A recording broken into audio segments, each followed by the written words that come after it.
आपको एक नई घटना बताने जा रहा हूँ। कल रात मेरे साथ जो हुआ वह मेरी ज़िंदगी का सबसे यादगार पल रहेगा। ऐसा मौका बार बार नहीं आता जैसा कि मुझे कल मिला है। कल मैंने अपने दोस्त की बड़ी बहन शीला दीदी, हम दोनों ने क्या किया, कभी सपने में भी नहीं सोचा था। यह सब कैसे हुआ, पूरी कहानी आपको बताने जा रहा हूँ। यह कल रात की कहानी है। ठंड ज़्यादा था पर इस ठंड में भी गर्मी लगने लगी थी। तो मेरे दोस्त का नाम नीरज है। हम दोनों एक दूसरे के घर आते जाते रहते हैं, रुक भी जाते हैं एक दो दिन के लिए। नीरज की मम्मी मुझे बहुत प्यार करती है, मुझे अपना बेटा जैसे मानते हैं। मैं भी उन लोगों के बहुत आदर करता हूँ। हम दोनों की दोस्ती स्कूल से हुई थी। हम दोनों अलग अलग गांव के हैं, पर ऐसा लगता नहीं कि नीरज का परिवार मेरा परिवार नहीं है। तो नीरज कभी कहीं चला जाता है, उसके घर जो भी काम होता है वह मैं ही करता हूँ। उसकी मम्मी मुझे फ़ोन कर देती है या उसकी दीदी मुझे फ़ोन कर देती है, उसके घर चला जाता हूँ। इस बार नया साल नीरज मेरे यहाँ आकर मनाया था। वह मेरे घर में 6 दिन तक रहा था। उसके बाद मैं उसके साथ उसका घर चला गया क्योंकि उसकी मम्मी बार बार मुझे बुला रही थी।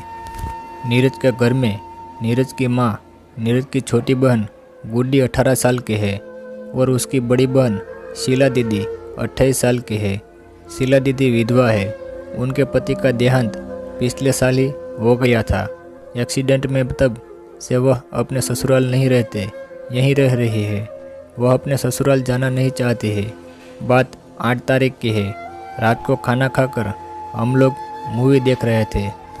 मैं और नीरज एक ही बेड पर सोया हुआ था। उसी कमरे में एक और बड़ा बेड बना है, उस पर शीला दीदी सोई हुई थी। नीरज की माँ और उसकी छोटी बहन गुड्डी दूसरे कमरे में सोए हुए थे। हम तीनों आपस में बात करके मूवी का मज़ा ले रहे थे। रात के करीब 11 बजे थे। अचानक किसी ने नीरज के घर का दरवाज़ा खटखटाया। शीला दीदी बोली कि नीरज बाहर जाओ, देखो कौन दरवाजे पर आया हुआ है। नीरज का चचेरा भाई था। उसने नीरज से कहा कि तेरी भाभी का डिलीवरी दर्द शुरू हो गया है, उसको हॉस्पिटल लेकर जाना पड़ेगा, तो तुम मेरे साथ चलो।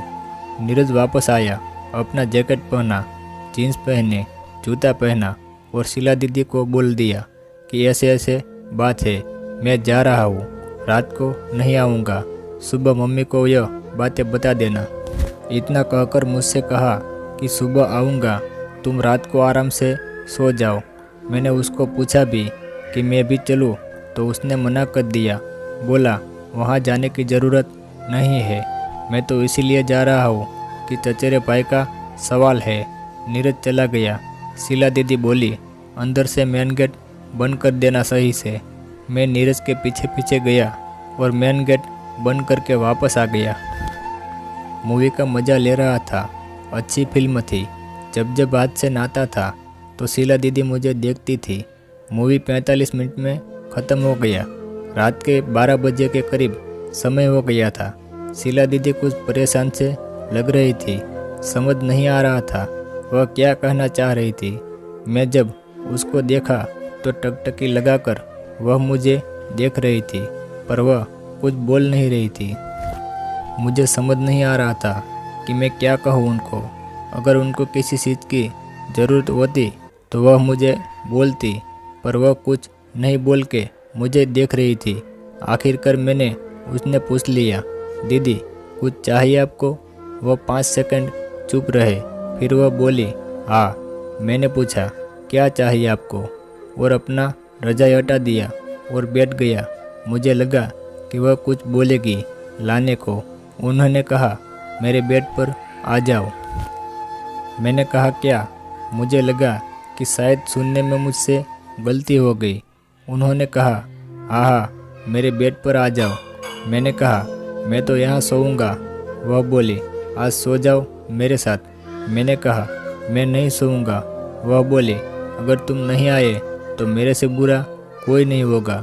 मैं डरते डरते उनके बेड पर चला गया।